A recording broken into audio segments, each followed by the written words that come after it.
Halo bosku, kalian apa kabar nih hari ini? Kita jumpa lagi di sini dan hari ini saya akan ngebahas soal handphone ini. Ini adalah Samsung A21s yang bikin saya tuh jatuh cinta banget dengan desainnya, teman-teman. Dan hari ini kita akan ngebahas lebih lengkap tentang A21s ini.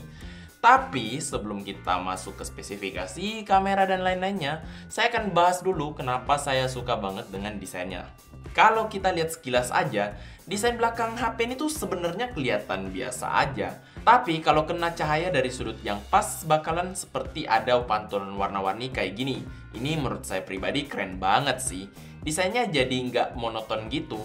Nah, terus yang saya rasakan pas saya pertama kali pegang HP ini tuh ukurannya panjang pakai banget. Ini ukurannya bener-bener terasa panjang. Tapi walaupun memang ukurannya agak aneh, pemakaian satu ataupun dua tangan masih terasa oke banget untuk saya. Untuk build quality jelas banget, ini oke banget ya. Handphone Samsung selalu punya build quality yang menurut saya udah oke banget sih. Oh ya, ada hal yang sedikit ngeganggu saya di bagian belakangnya ini. Jadi, di bagian sambungan panel belakang dengan bagian bawah dan atasnya ini nggak sama rata, teman-teman. Ini nggak tahu lagi kalau cuma unit saya yang kayak gini atau memang desainnya kayak gini ya.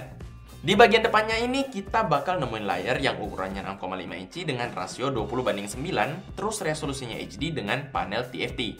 Nah, kalian nggak salah dengar teman-teman. Panelnya bener-bener TFT. Tapi panel TFT yang ada di A21s ini tuh beda ya dengan TFT yang kebanyakan ada di handphone murah.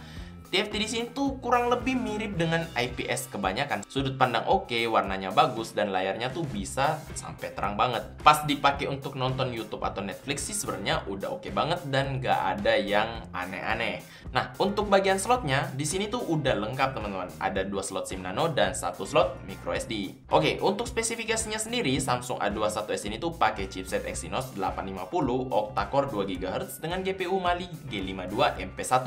Nah, Exynos 850 ini udah pakai fabrikasi 8 nanometer teman-teman. Dan sampai saat video ini saya buat, Samsung A21s ini adalah satu-satunya handphone yang pakai chipset ini. Untuk unit yang saya punya ini varian RAM 3GB dan ROM 32GB. Tapi buat teman-teman yang merasa itu kurang, masih ada lagi varian RAM 6GB dan ROM 64GB. Untuk performanya sendiri pas dipakai sehari-hari masih lancar jaya ya. Saya pakai buat multitasking, buka-buka aplikasi, tutup-tutup aplikasi, sosmed, chatting, dan browsing 9G. Gak ada masalah yang saya temuin. Fingerprint dan Face Unlock punya kecepatan dan akurasi yang lumayan mantap. Dan untuk RAM yang tersisa sekitar 1,2GB saat idle, yang dimana tuh ini cukup lumayan banyak kalau melihat RAM-nya hanya 3GB aja. Hampir setengah. Jadi ini enak juga lah ya.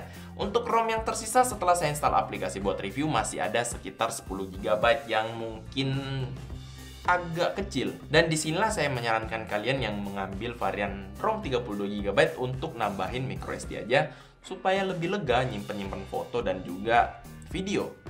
Nah, buat teman-teman yang bertanya, Bang, Samsung A21s ini bisa dipakai gaming nggak sih? Jawabannya adalah pas saya ngetes HP ini main CODM, pengaturan grafiknya bisa di medium dengan frame rate high, dan gamenya sendiri tuh bisa berjalan dengan sangat baik di pengaturan yang tadi.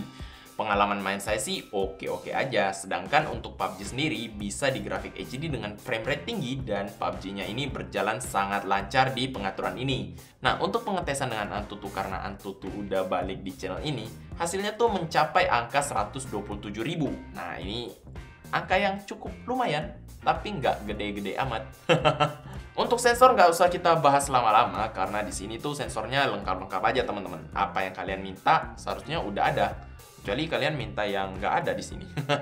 Sekarang kita coba lompat ke bagian kameranya teman-teman. Jadi handphone itu punya 4 kamera. 4 kamera teman-teman. Dengan setup 48 megapiksel kamera utama, 8 megapiksel ultra wide, 2 megapiksel kamera makro, dan 2 megapikselnya lagi depth sensor.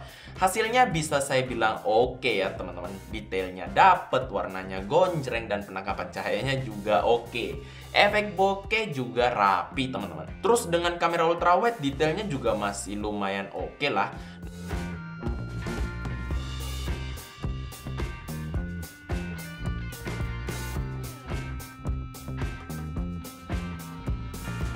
Nah, menurut saya di sini overall dari hasil kamera belakangnya itu oke banget.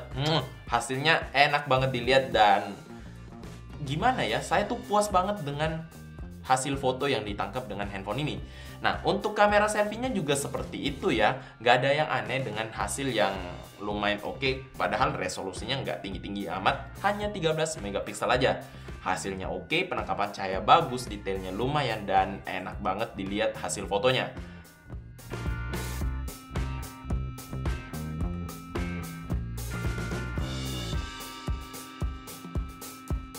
Oke teman-teman, jadi ini dia contoh video menggunakan kamera depan dari Samsung A21s. Hasilnya sih lumayan ya, kebetulan di sini lagi terang banget, jadi bisa teman-teman lihat. Mungkin, nah kebetulan di sini langsung udah gak terlalu terang, jadi bisa dibandingin. Menurut teman-teman sendiri gimana? Kalau dari layarnya sendiri, produksi warna lumayan bagus dan keren juga backgroundnya, bisa lumayan jauh juga. Apalagi kalau pakai tambahan tripod mini atau ya Gorilla Pod, bisa lebih jauh lagi nih untuk ngevlog. Oke, kita coba pindah ke kamera belakang. Nah, ini dia contoh perekaman video dengan kamera belakang dari Samsung A21s teman-teman. Gimana? Warnanya lumayan oke ya. Hasil warna bagus, gambarnya bagus, detail lumayan. Untuk suara sendiri mungkin teman-teman langsung bisa dengerin. Tapi overall menurut saya kalau dari hanya layarnya aja ini lumayan oke sih. Nah, sekarang kita coba bahas bagian baterainya teman-teman. Ini sebenarnya salah satu favorit saya dari handphone ini sih. HP ini punya kapasitas baterai 5000 mAh yang bisa bertahan cukup lama.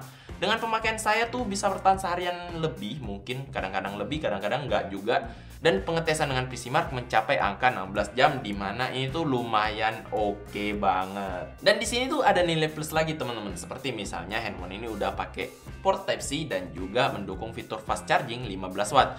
Yang sebenarnya dimana 15 watt itu nggak terlalu kenceng sih, tapi daripada nggak ada atau 10 watt mending 15 watt lah ya. 15 watt juga cukup lumayan oke kok. Ya, untuk baterai 5000 kalau nggak ada fitur fast charging memang agak sulit sih. Dan sekarang kita coba masuk ke kesimpulan saya ya. Dan menurut saya handphone itu lumayan oke teman-teman. Semuanya overall sih handphone ini pas banget. Kamera oke, performa oke, gaming oke, baterai lumayan, ada fast charging. Terus gimana?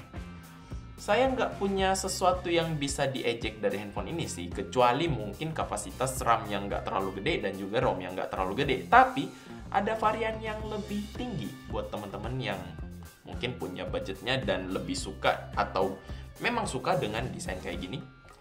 Menurut saya handphone ini tuh overall cukup lumayan dan cukup solid. Dan apakah saya merekomendasikan handphone ini?